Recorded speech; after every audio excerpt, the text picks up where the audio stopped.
Dust rolled off the plateau in long sighs, slipping between half-rotted fence rails and stirring flakes of worn red paint. Boone Callahan stood in the barn doorway, arms folded tight against the November wind. 3 years of drought, and 1 year since his brother died, had left the ranch thin as a winter horse.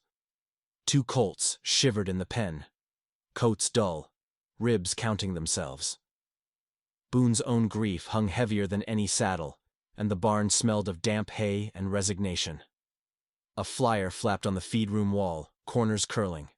Hand wanted, stable work, room and board. Boone had tacked it up last month, forgotten it, tacked it again.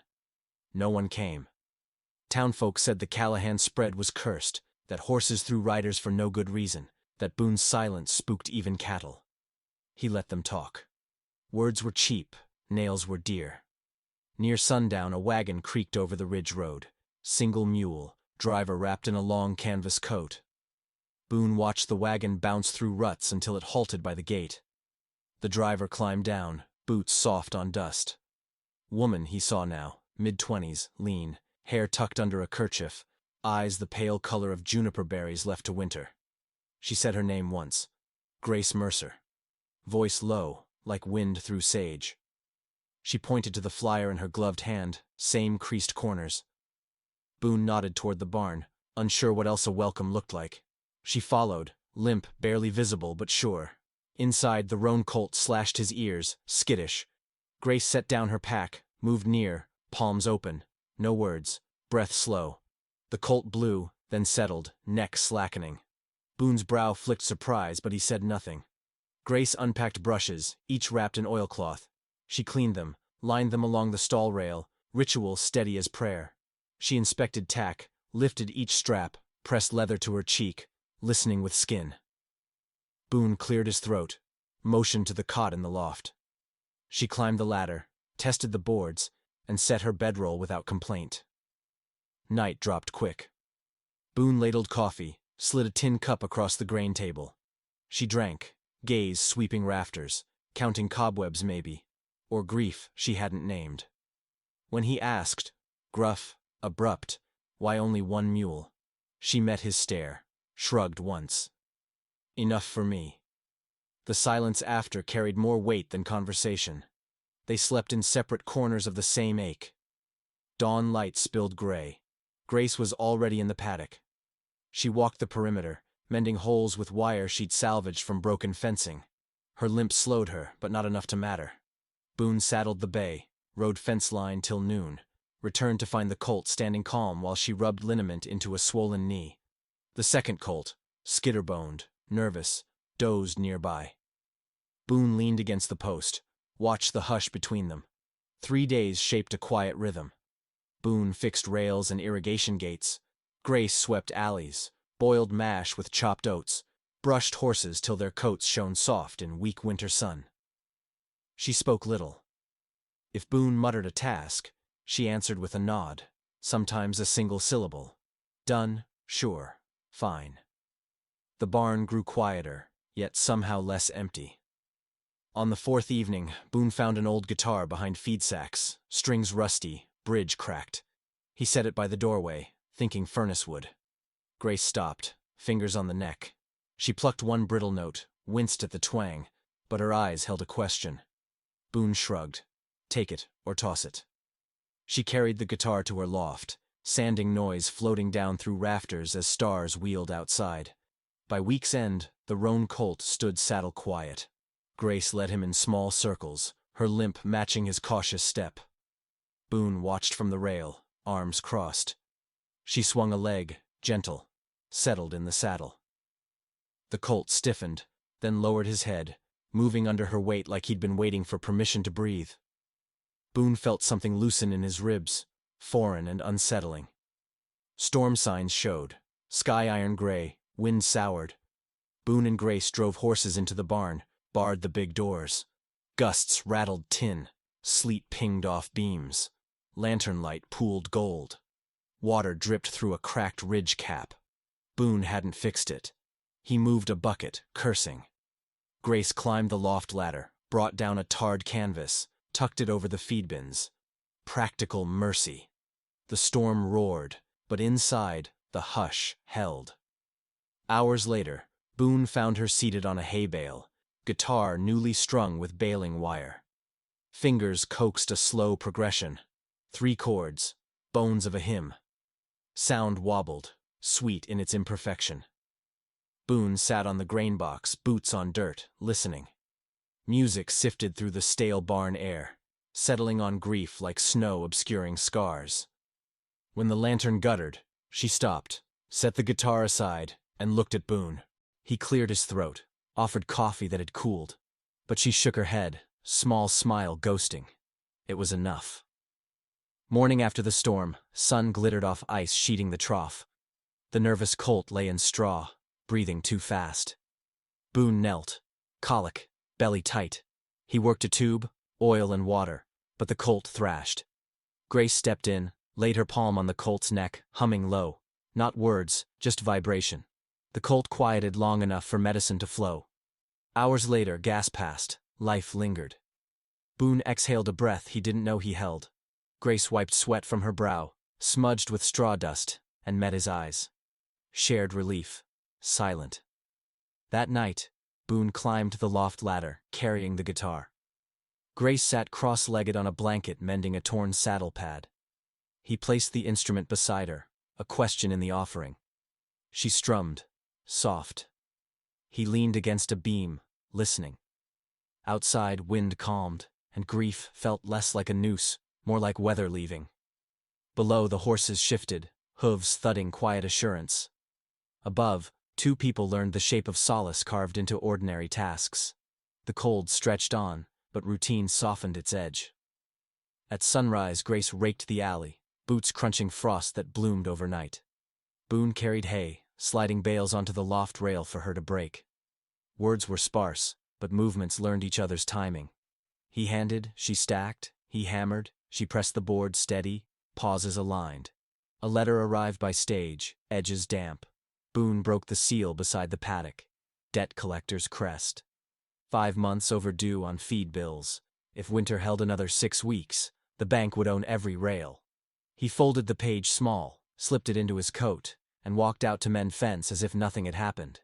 Grace noticed the change, shoulders tight, eyes elsewhere. At supper, he barely touched beans. She set her spoon down, waited. But silence grew heavy, metallic. Later, she found the letter by the wash basin. She read it once, twice, folded it back the same small way, and returned it to his coat. She did not mention the sum, only rose earlier next dawn. That week, she doubled tasks. When Moon still clung, she tethered old Jake the mule to an empty sled, drove 10 miles to collect flood-felled cedar discarded by the railroad. She traded 2 fresh loaves, first decent bread in months, for a barrel of cracked corn from the Dunning spread, stowed it under canvas before Boone stepped outside. He traced the new woodpile, the fresh feed, and understood without asking. His thanks showed in the gentler way he closed the barn door that night. A traveling buyer stopped by, hearing Boone might sell blood bay colts cheap. Boone bristled. Grace stood square in the doorway, arm resting casual on the pitchfork, eyes level, unmoving. The buyer glanced at Boone, weighed the silence, and tipped his hat empty-handed. Snow came wet, heavy. Roof beams groaned. Grace climbed into the rafters, hammer clenched, nailing fresh struts while Boone shouted for caution from below. A board slipped. She lost footing, landed hard. Breath punched out. Boone reached her first, hands trembling as he checked ribs, found no break. She winced, smiled thin, rose with his help. He let his palm linger on her back a fraction longer than necessity. She did not step away. That evening the guitar returned, strings cleaner, tone warmer after boiled water treatment. Grace played a slow waltz Boone's mother once hummed at calving time. He closed his eyes, barn smells fell away, leaving only melody and the rustle of straw as horses shifted toward the sound. When the final note faded, he cleared his throat, told her the colt's registered name, Phoenix Light, and she repeated it, syllables careful, as if naming could ignite a future. Mid-January thaw swelled the creek, loosened ice from boulder lips. Boone rode out to check crossings. Grace followed on the roan, limp eased by rhythm. Near Miller's Ford, they found 2 calves stuck belly-deep in mud. Rope work took an hour, shoulders burned. When the last calf clambered free, Grace leaned against her saddle, sweat frosting on her brow. Boone touched her wrist, temperature hot. Fever brewing from the earlier fall. Back at the ranch, she tried to lift hay, knees buckled. He carried her, first-time arms full of something living since his brother's body last spring. He laid her on his own bed downstairs, stoked fire. Steam hissed from kettle, laudanum diluted in spring water. She drank, eyes bright with exhaustion, yet still stubborn. He sat through the night, chair angled so lamp threw gentle light across her face. Fever broke near dawn. She woke to find his beard unshaven, fatigue carving him thin. She whispered one word. Stay. He stayed. Days later, strength returning, she found him in the paddock holding the debt letter like it could bleed. She took it, tore the sheet in 2 clean halves, let pieces drift into manure and snow. He stared, half angry, half relieved. She lifted a cedar board, measured against the wagon bed, idea forming. They would haul timber cut from the overflow land, sell it in town where floods had ripped roofs, profit enough to hold the bank at bay. For 3 weeks they felled dead cottonwoods on the south rise, saw blades singing through quiet air. Boone handled the heavy trunk cuts. Grace trimmed branches, her limp steady but not hindering purpose. They stacked cords on the wagon, canvas tight. In town, the lumber yard offered $10 more per load than Boone hoped. 2 trips covered the feed bill, left coins spare. Snow melted into mud ruts. One morning Grace found the nervous colt standing alert, nostrils flaring. A stray dog circled, ribs sharp. She tossed it scraps. It followed her all day. Boone frowned, sure it carried fleas. At dusk the dog barked low, facing the east ridge. 3 silhouettes approached, men from town, cards Boone once lost to. Shotgun glinted. "Where's that fancy colt?" "Word is you're flush again," the bigger one called. Boone stepped forward. Before he spoke, Grace laid her palm on the colt's neck, whispered breath. She loosened the gate latch. The colt trotted toward the men, head high, light catching muscle. They reached to grab halter, expecting easy prize. The colt exploded, heels hammered air, teeth snapped. Grace clapped once, sharp cue. The horse wheeled, drove men scrambling. Shotgun clattered empty. Boone swung the gate shut. The dog barked triumph, tail a flag. Men limped back over the rise, curses trailing. Boone faced Grace, amazement flickering into laughter shaped by relief. He took her shoulders, breathed one word. "Partner." She nodded. Winter River eyes softened. That night they sat by the stove. Dog curled at Grace's boots, colt safe. Boone turned the guitar, placed it in her hands, and covered her fingers with his. Together they found the chords to an unfinished tune. A melody that started as grief and bent slowly towards something that felt like spring. Outside, moonlight silvered 2 sets of prints leading from barn to house, parallel lines converging at a single door. Spring pressed green shoots through mud-cracked ground. Early light spilled through the loft window Boone had glazed with salvage glass. It painted Grace in pale gold as she brushed the colts. Her limp softened. The cane rested more often against a post than in her hand.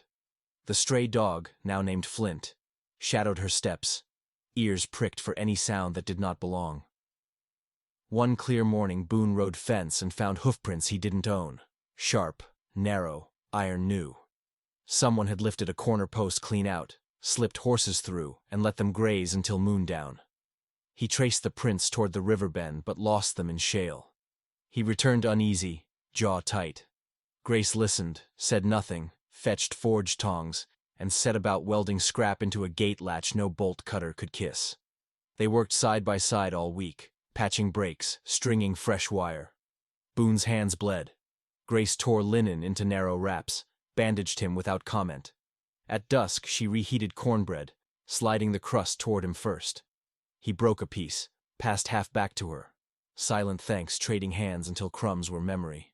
Wind shifted warm by April. Seed catalogs Boone once ignored arrived again. Grace skimmed them, tracing rows of carrots with her thumb. Boone caught the gesture, rode to town, traded 2 cedar posts for dusty seed packets. He handed them across the table like apology. She smiled, real, full, the first he'd seen that wasn't halfway hidden behind work. They tilled a strip behind the barn, he breaking ground with an old plow, she following, dropping seeds like tiny wagers against drought. Flint buried bones at the row's end, unofficial scarecrow. When the last furrow closed, Grace pressed a wooden marker, G-R-O-W, carved in her careful block letters. Boone lingered, reading the single word until dusk erased it. News reached town that the railroad spur finally changed route south. With it came lumber buyers sniffing cheap stands of cottonwood. One, a slick-coated man named Crowder, found Boone at the blacksmith. Offered cash for the North Ridge, land Boone never used. Good money, Crowder insisted. Boone shook his head. Water ran there, and the ground held the only shade in July. Crowder's grin dropped. He hinted legal angles, walked away promising to return with paper thick as law. Boone spat iron dust, returned home thinking of Crowder's boots marching boundary lines. Grace met him at the gate, saw tension coiled in his shoulders, placed a hand on his cheek. He leaned briefly, feeling warmth travel scars he forgot were living. That night he told her about Crowder, about deeds and taxes, about fear he'd lose again. First family, then land. She listened, eyes steady. Instead of comfort, she offered plan. Map the ridge, fence clear, brand every post with his mark. Proof of use, of care, of fight. For 3 days they measured acres, pounded stakes until their arms trembled. Grace rode the roan for the longest stretch yet, posting light to keep pain from her knee. At dusk flames licked branding iron tips. They scorched Boone's intertwined CB into cedar and oak. Smoke ribboned against twilight, smelling of future instead of ruin. Sunday brought Crowder back, papers in hand, and 2 deputies trailing. He read a clause about abandonment, claimed right to timber. Boone answered by pointing to the fresh brand glowing on every post, to furrows green sprouting beside the barn, to Grace standing straight without cane, guitar slung across her back like a badge. Without a word, she struck a chord. Sound carried clear, landed sharp on Crowder's coat buttons. The deputies shifted, unsure. Crowder shut the folder, muttered about misinformed maps, and rode out faster than arrival. Flint chased the wagon, barking laughter. Rain followed conflict, steady, soaking, too early for flood, but enough to test roofs. Water bled through the barn ridge again. Boone climbed up, hammer in teeth, but boards gave. He fell, shoulder taking the ground's full answer.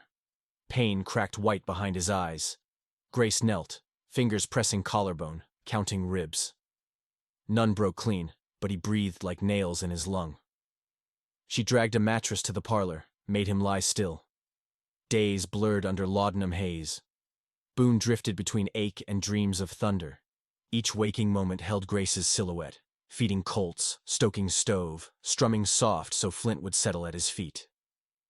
She read the seed catalog aloud, voice low, words landing like rain on tin. Cabbage, sweet corn, pumpkins big as wagon wheels. Boone listened, smile surfacing despite pain. When fever eased, he found a wooden plaque hung above the hearth, 2 intertwined letters, B and G, carved, burnt dark. Underneath, a smaller line, Stay. He touched the edge. Sap scent lingered. Grace entered, cloth tucked in belt, hair loose from the day. He met her gaze, managed one whispered vow. I'm staying. Spring ripened. Boone's shoulder knit slow. Grace's gait broke smoother ground each sunrise. Rose behind the barn rose thick, green, unwilling to surrender. Crowder's shadow never returned. Gossip said he chased mines west, left debts behind. On the last day of May, Boone led Grace to the boundary oak, pocket watch ticking like his pulse. He offered a plain silver ring, once his mother's. He fitted over her calloused finger, scarred by rope and work. No speech gilded the act. Promise already thrummed between their joined hands. They planted a second marker beside the oak. Her G burned into cedar, crossing his CB. Roots claimed the land beneath while their initials claimed the light above. Flint circled, barked approval.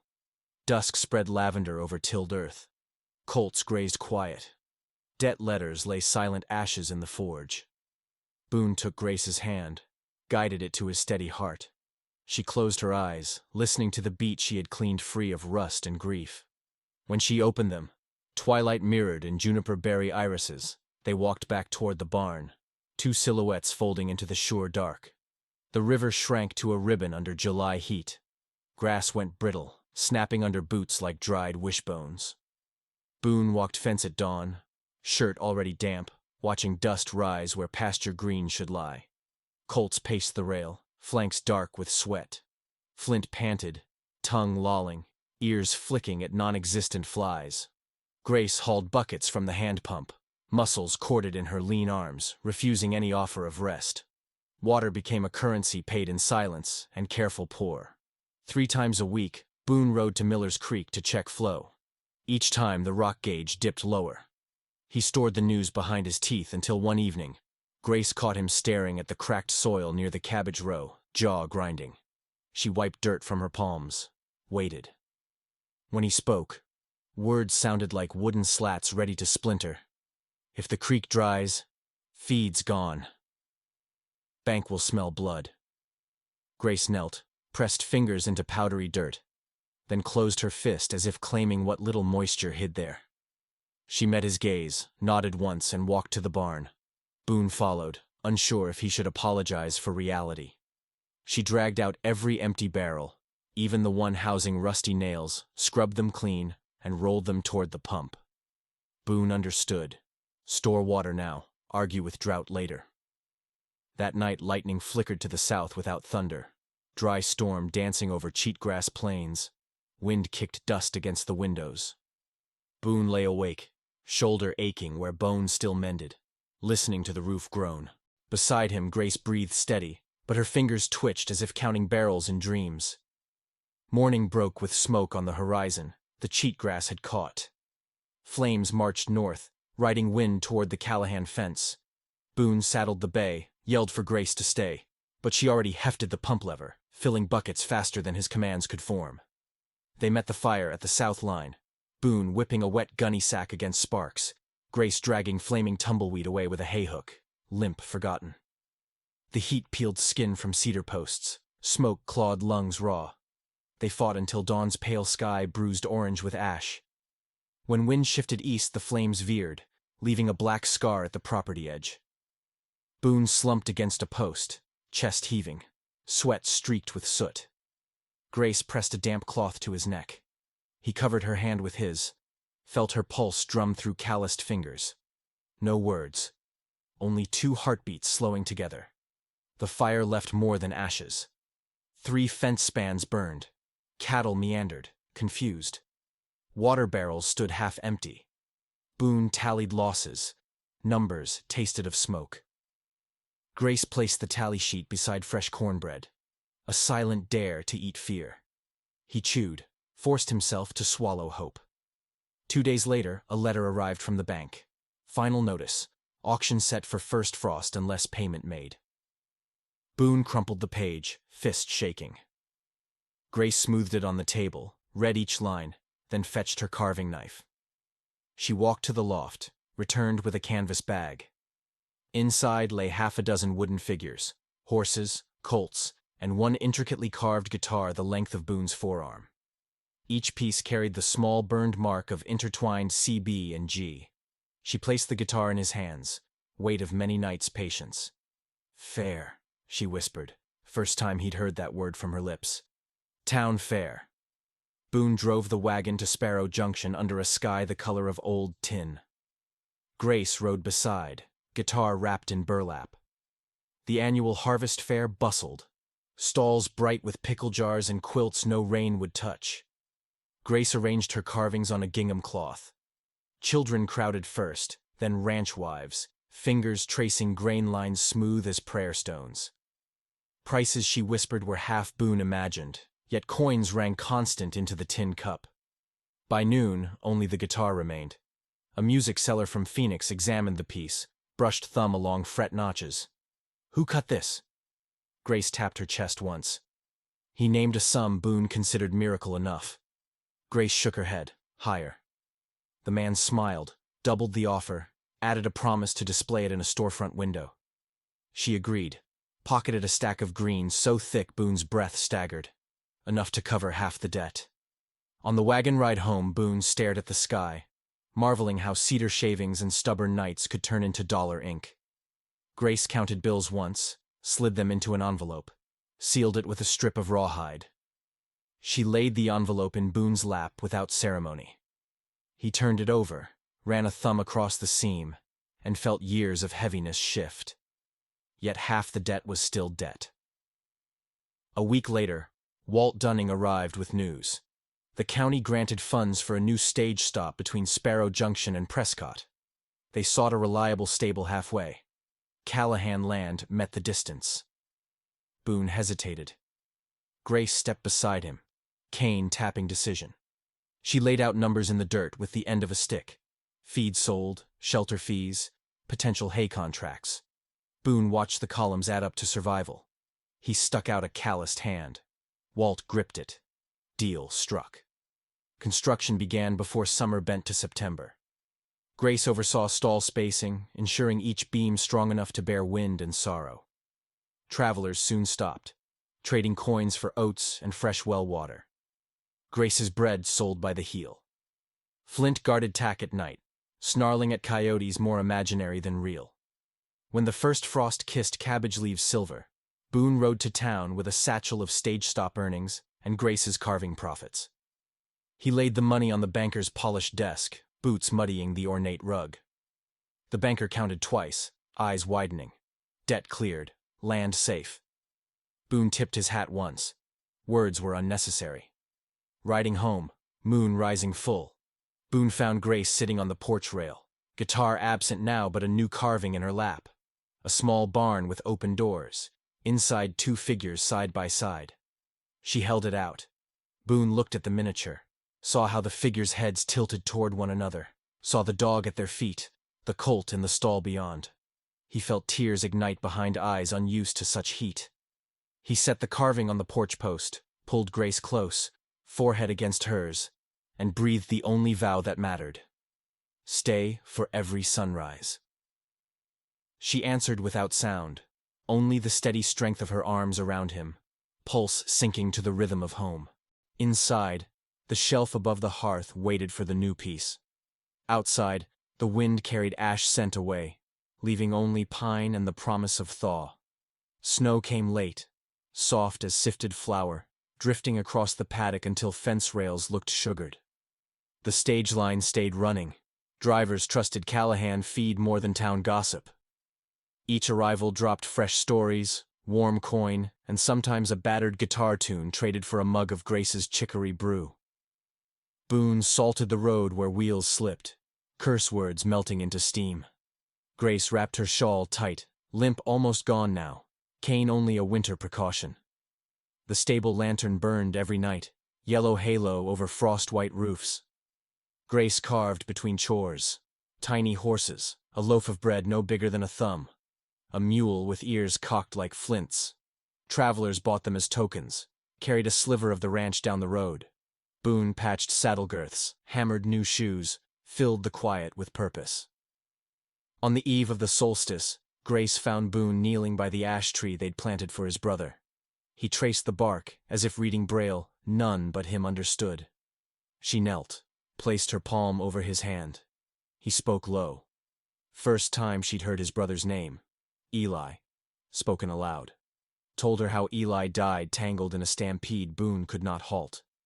Guilt clawed him since. She pressed her forehead to his shoulder, letting silence say forgiveness he could not yet give himself. Dawn broke pink and still. Boone hitched the sleigh, drove north to a quarry, long disused. Hours passed. He returned with a flat granite slab resting across cedar rails. Together they set it at the ash's base. Grace chiseled letters all afternoon. Eli Callahan, ride the quiet wind. Boone watched each stroke cut grief into shape, saw weight lift breath by breath. In January, a blizzard smothered the county. Lines iced, horses balked. One stage failed to appear. Rumors swirled of a wreck in Devil's Cut. Boone readied the bay, Grace packed salve and blankets. They rode into White Roar, Flint bounding ahead, nose to drift. 6 miles in, they found the overturned coach, driver pinned beneath. Grace knelt, hands sure despite numbing cold, slid splints fashioned from broken spokes under a shattered leg. Boone hacked ice from wheel, freed the driver. Passengers huddled in blankets Grace had packed, sipping broth she'd carried in a clay jug. They led the horses single file back to the ranch barn, lantern light a promise against the dark. Word of the rescue traveled faster than the thaw. Spring's first meltwork revealed green beneath brown. Wheat sprouted straight, cabbages rounded fat. Bankers stayed away. Instead came letters of thanks, drivers healed, passengers safe, guitar tunes returning in envelopes stuffed with folded bills. Grace posted them above the hearth, a garland of gratitude. One evening Boone pulled a worn velvet pouch from his trunk. Inside lay 2 silver conchos, engraved with twin shooting stars. He fitted one to Grace's hair, weaving it through her braid. The other he slid onto his hatband. No ceremony, just shared breath and quiet light. They decided to wed under the ash tree at sunset. No preacher.